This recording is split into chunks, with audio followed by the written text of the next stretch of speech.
few days, there's been a lot of conversations back and forth from the presidency. I mean, we just finished the Salah break. There was some briefing, on felicitation, peace, people should work together. And I think this was one of the most commensurate period for the executive or Nigerian government to come out to show solidarity with people, especially in terms of looking at what safe school should mean, for our young students and our young girls. And again, what parents who are still going through the tragedy of the loss of their girls and show some level of comfort, compassion, and empathy. Okay, those girls they're women now. Some of them were 16, 17. Even if they were 14, they'll be 24 now. They're already young women. Absolutely. And some of them have become mothers without actually planning to be, which is very, very sad. But we have to move on now. And I'm sure that a lot of Nigerians will remember that when the bleeds by the Iranian government over Israel happened, there were fears that it could lead to a third world war. And that's why we'll be going into that discussion now, looking at how the developments in the Middle East will affect Nigerians and other Africans we have joining us. Like we told you earlier, former Director General of the Nigerian Institute of International Affairs, Professor Bola Akinterinwa. He is also a lecturer at the Achievers University in Owo, Ondo State. Professor, good to see you. Thank you very much for joining us this morning.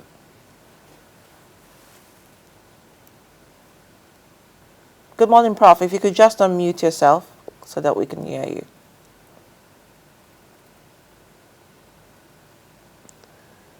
Professor, can you hear us?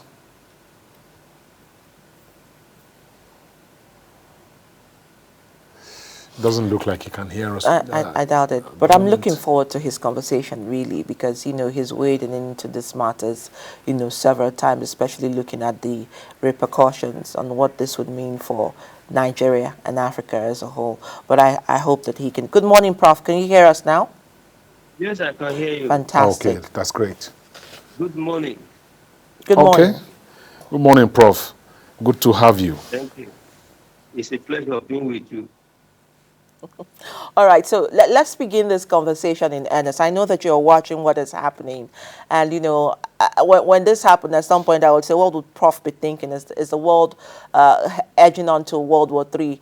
And, what really is the optics for you? When you saw this happen, what came to mind, Professor?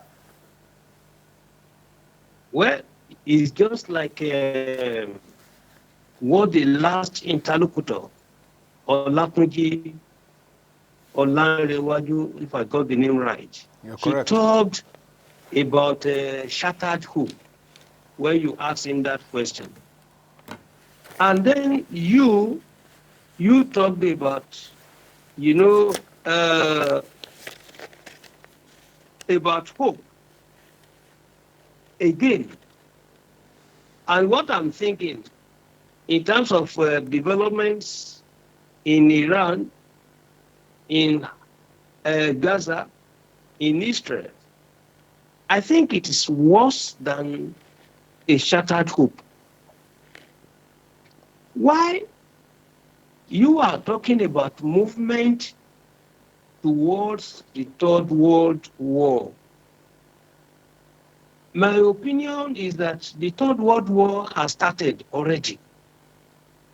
We are only, monitoring the cumulative effects. We are only monitoring the manifestations of the war.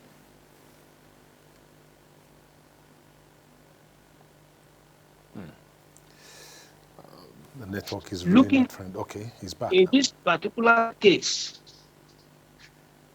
is that the French saying and counter order always amounts to disorder. And that is what we are witnessing. The order of Israel is that whatever will remain of Palestinian Gaza should be wiped out completely. In other words, the whole world is currently accusing Israel of genocidal crimes. It's a matter of genocide now, right now.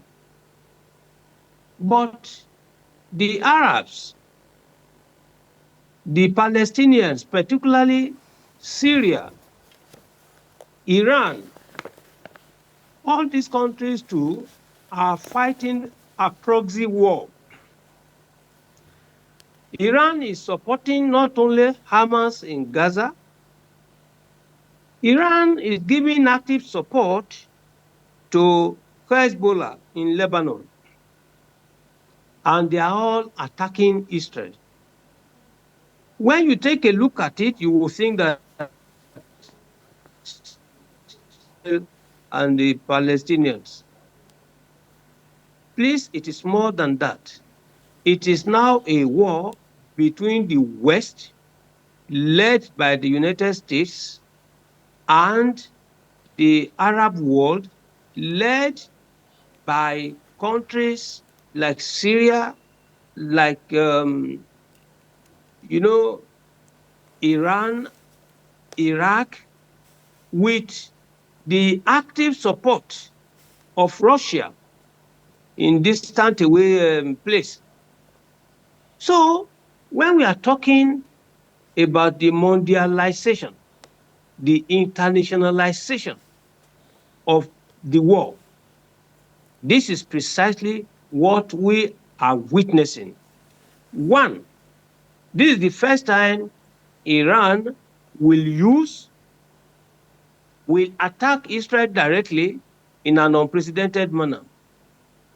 Now, Israel told us, this is the second point, that they were able to ward off more than 90%. They even talk about 99% of the missiles, cruise missiles that were sent from Iran and from many other countries like Syria too, to Israel. The point of interest is simply that thanks to the support of the United Kingdom, thanks to the support of the United States, thanks to Jordan, partially, many countries. There are many countries that helped, to prevent the missiles, the cruise missiles that were sent to Israel. They didn't allow that. Drones, ballistic missiles, they were prevented. And all these countries, if you want to take a look at the spread, when you have Iran, Iraq, Syria, Yemen supporting Israel to help defend, to help third war in the making. It's already, we are not talking about how African countries will be adversely or positively, but the issue is for manufacturing, for making arms, weapons of mass destruction. All these things are also from Africa. Are they not taking uranium? They need all this to make their nuclear arms. We will be affected positively and negatively. Okay, Professor, let me come in here. So, Professor, if you can you hear us? Hear you clearly. Yes. Now, the fact that you talked about a war between the Middle East and the West makes me want to ask you this: is there a split in the Arab world now? Because last I checked, Saudi Arabia has agreed with the U.S. that a coordinated diplomatic response is the best way to go in this situation. So is there a split, and along what lines, if there is a split in the Arab world? Well, it's a very interesting question, which is also thought provoking. You imply that they were united before. I don't subscribe to that school of thought. They have never been united. Look, you see, diplomacy, politics, very, very interesting. You declare one thing and you are doing contrarily, acting contrarily to what you say. This is international politics par excellence. Okay. Now, we know Saudi Arabia used to be, mark the words, used to be. I mean, before, they used to be a very good, dependable ally. America can think that for 100%, they can always have a sort of entente cordiale, warm ties. But nowadays, the mere fact that Saudi Arabia opted to join the BRICS, BRICS, the BRICS, now offended to a great extent the United States because BRICS is coming up with the idea that the current international system, the global system, is awkward. It's not good. They want alternatives to the Bretton Woods institutions. And in this case, like Saudi Arabia, many of these countries in the Middle East, they are joining, for instance, uh, the BRICS. Between them, because other Middle East countries, they were not in agreement with Saudi Arabia. So the division was there. But that does not mean that they will not congregate at the level of the Arab leagues. We have factors bringing them together, and we have factors that are dividing them.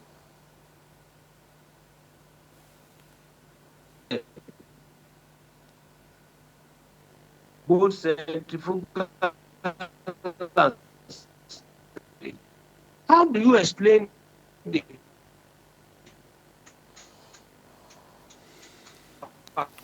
We're breaking him.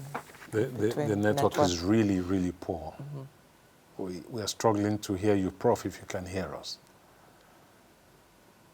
Hamas? They are being killed mercilessly. I can hear you. Can you hear me now? Yes, please go ahead. Okay. I was trying to say that I want to explain the division, the split in different forms.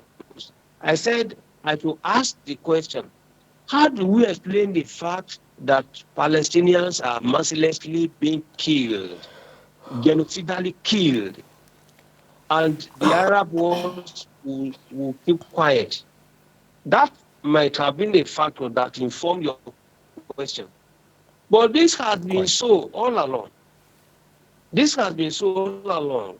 And I will justify that by referring you back to what we call the Madrid Principles, the Oslo Accords, agreements that have been made in the past but failed. We have different agreements. The Palestinians, the Arab wars were there. During the Oslo Accords, for instance, Oslo made some recommendations. But if you look at the agreements reached and the submissions of the Arab wars, they tend to support the Palestinian cause. But immediately after, you know that Israel decided to have a sort of tete-a-tete, that is, direct discussions with the PLO, Palestinian Liberation Organization. And at the end of the day, it didn't work. The division between them was there. And even if you look at it, right from the beginning. If you want to even go back to 1948, to date, you have seen that this politics of division has been there. Today, Jordan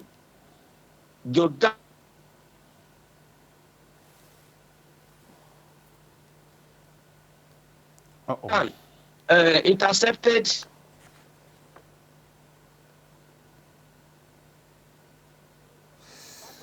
missiles. But Jordan is an Arab country. It's one of them. So when you look at it, there is division, there is split. But I am saying that the split is not new. Okay. It's not new. It has been here, right, from the beginning. Even if you go back to the Six-Day War in 1967, if you look at, for instance, the provision of Resolution 242, you will see some supporting the resolution. Initially, on the very day the resolution was passed, Syria disagreed. All others accepted the resolution. Before arguments were now brought forward by Yasser Arafat, saying that, well, the word Palestine was not even mentioned in the resolution. When you even look at 1973 Yom Kippur War, Resolution 338, you will see the same thing on the issue of withdrawal. When Jordan, Egypt were satisfied, when Israel decided to reach an agreement with them, what happened to all others? So it has been a house divided against itself from the beginning. Okay. And that is the position we should always look at. All right, let me come in here, Prof, because I hear you say that this is always, it's not new. But then again, the tensions have heightened because Monday's incident for Iran may be the last straw. Technically, Iran's consulate is sovereign Iranian territory, making it the most overt attack on Iranian soil in years. And, with the killing of the elite commandant, Mohammad Reza Zahedi as well, which was someone who was highly wanted during the Trump administration, in 2020, since 2020 January, for them is the last straw. So what do you expect going forward? Because tensions are heightened. You already say they're in a war, behavior. So what can happen going forward? Do you think that Israel will look at the escalation conversation? I always like your questions. You see, it was Fela Anikulapo Kuti before he died, who said or who asked, when trouble sleeps, what happens? Yanga go wake up. Yanga is synonymous with trouble.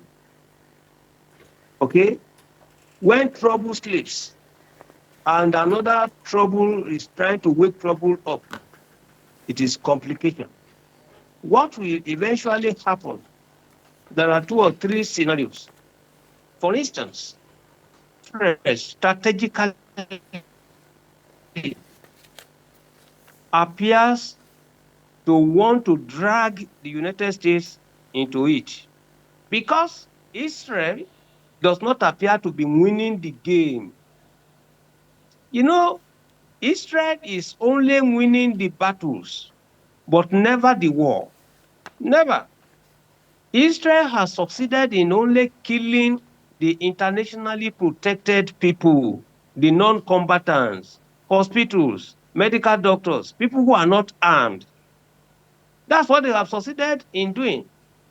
They have not been able to disarm the Hamas militant groups in such a way as to be able to neutralize them. I am yet to read in the newspapers that the hostages taken by Hamas had been released. So, in terms of moving forward, there's no big deal in always attacking, you know, soft targets, or say you neutralize military something. But the mentality of the Hamas, the decision of the Palestinians, the commitment to want to fight, how are you going to fight that? How are you going to defeat Okay, that? Prof. The Hamas on October 7th, what? Yes, I'm hearing you. Yes, unfortunately, we have to leave it at that, but I think your point is quite clear that Israel is winning the battles but not the war, because Hamas has not actually been decimated. Only the harmless civilians have been killed in their thousands, in tens of thousands now since October 7. We thank you very much for talking to us, Professor Akinterinwa, this morning. Thank you very much, and wait for the complications as soon as possible. When Iran will begin to attack US interests, and when the Strait of Hormuz would be a target of the Iranian, they are going to target that place to make it worse, so that the world will begin to prepare for a third world war. Respectfully, please. Which they are already in proxy, like you mentioned. Thank